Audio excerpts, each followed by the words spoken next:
कहानी है रामपुर गांव की, जहां के मर्द महिलाओं को हमेशा नीचा दिखाने की कोशिश में रहते। अरे अभी तक खाना नहीं आया। क्या मुझे एक और शादी करने की जरूरत है?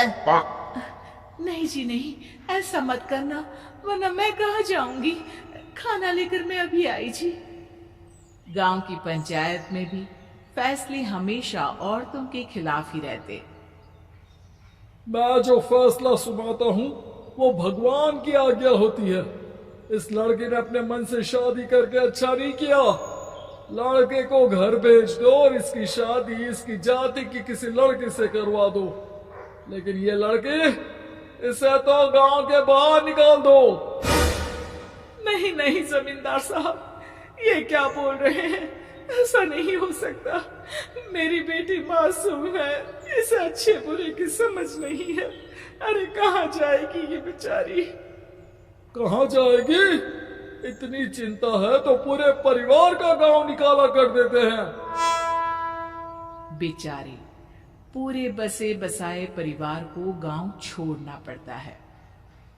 चाहे जो हो, अगर बेटियों को कंट्रोल नहीं कर सकते तो गांव में रहने का कोई मतलब नहीं है।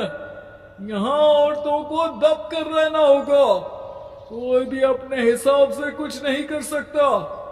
सब ईश्वर की मर्जी से ही होगा। तभी गांव का एक आदमी दौड़ा दौड़ा आता है। सरपंच साहब, जमींदार साहब, वो कालिया है ना, उसकी बेटी पढ़ने के लिए शहर जा रही है। अच्छा, ये कब हो गया?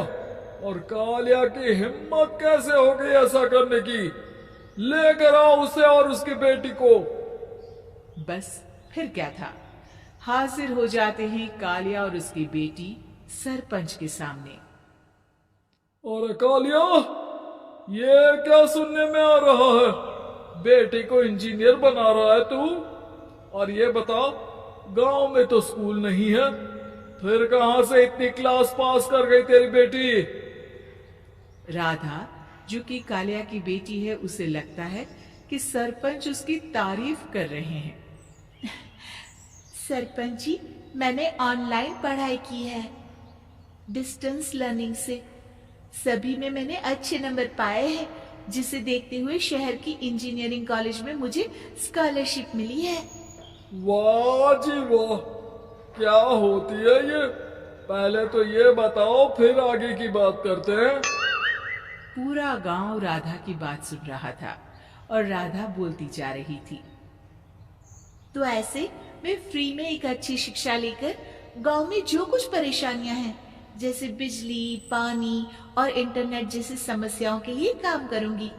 मैं गांव को शहर से जोड़ने के लिए पुल का निर्माण करवाने का प्रस्ताव रखूंगी।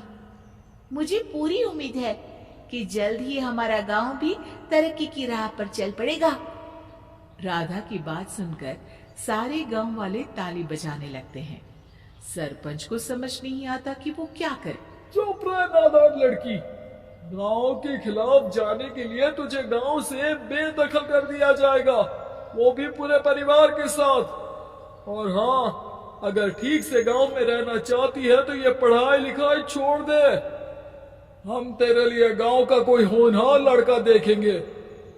तभी गांव का एक आदमी बोल पड़ता है।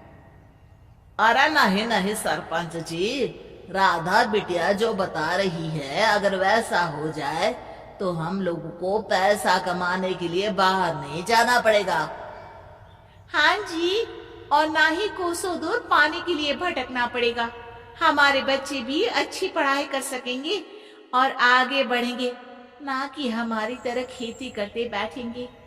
क्यों गांव वालों, राधा बिटिया का साथ देना चाहिए ना।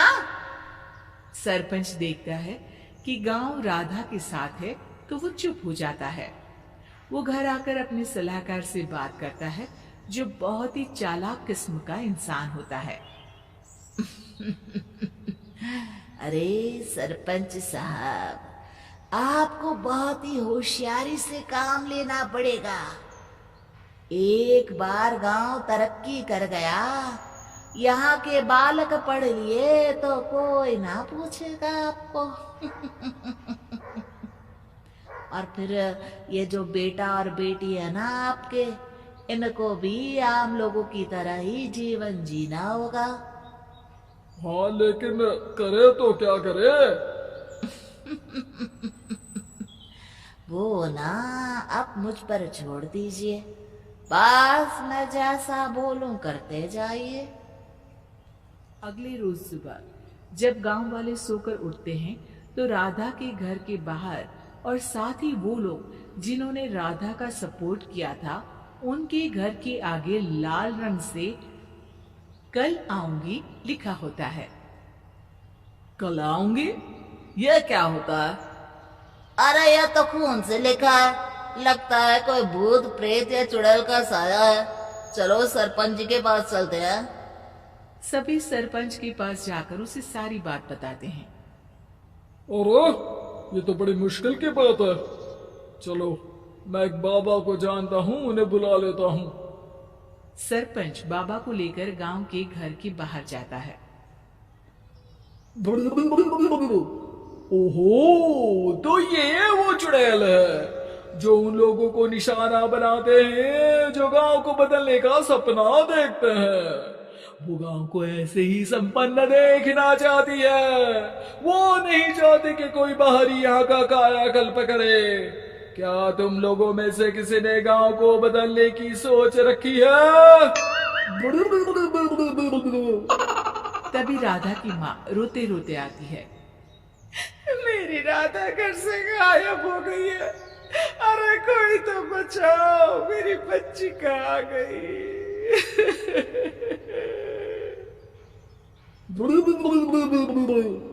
ले गई वो चुड़ैल, तेरी बच्ची को ले गई। अब वो उसे श्रापित करके छोड़ेगी, उस पर चुड़ैल का साया हो जाएगा। तभी बुरी सी हालत में राधा भी वहां आ जाती है। उसके बाल चुड़ैल की तरह फैले होते हैं और कपड़ों में खून लगा होता है। सभी राधा को देखकर डर जाते हैं।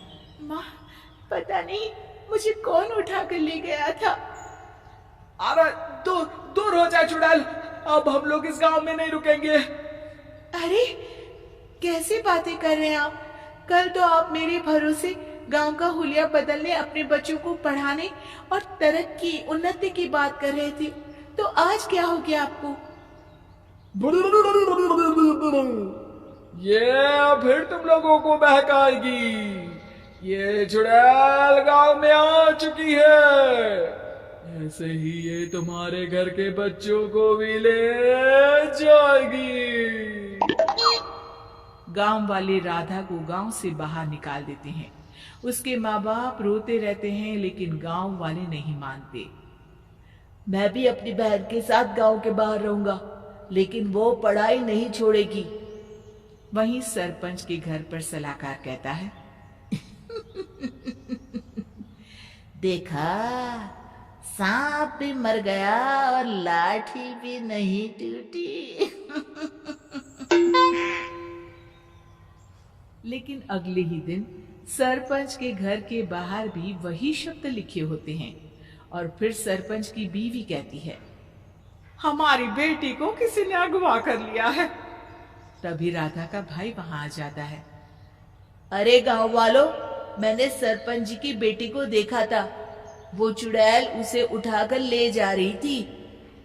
अरे क्या मजाक कर रहे हो? नहीं नहीं सरपंच जी, आप नहीं जानते। वो चुड़ैल अब आपकी बेटी में आ जाएगी, जैसे राधा के अंदर आ गई थी। तभी सरपंच की बेटी वैसी ही हालत में वहां आती है जैसे राधा आई थी। पापा, पता नहीं कैसे मैं गायब हो गई थी। चुड़ैल, इसके अंदर भी चुड़ैल का साया है, मारो इसे। अरे नहीं नहीं, इसे भी राधा के पास गांव के बाहर ही भेज दो। अरे चुप रहो, मेरी बेटी कहीं नहीं जाएगी और चुड़ैल वुड़ैल कुछ नहीं होता है। अरे कैसे बात कर रहे हो सरपंच जी? आप तो बोल रहे थे कि आपका फैसला भगवान का ज्ञान होता है, तो अपने पर बात आई तो अब आप ऐसे बोल रहे हैं। अरे ना ना ना, आपको अपनी बेटी को त्यागना ही होगा। अरे बुलाओ बाबा को। राधा का भाई बाबा को ले आता है, जिसे अब गांव वालों के डर के कारण सच बोलना पड़ता है। मैं कोई बाबा नहीं हूँ, मैं तो मोची था। ये सलाहकार महोदय ने मुझे कहा था एक्टिंग करने को। अब वो मुझे पैसे देने वाले हैं। अब मुझे माफ कर दो। गलती हो गई, मुझे माफ कर दो। तभी वहां राधा आ जाती है। देखा सरपंच जी, जब गांव के बच्चे साक्षर होंगे तो आप जैसे लोगों की चालाकी नहीं चलेगी।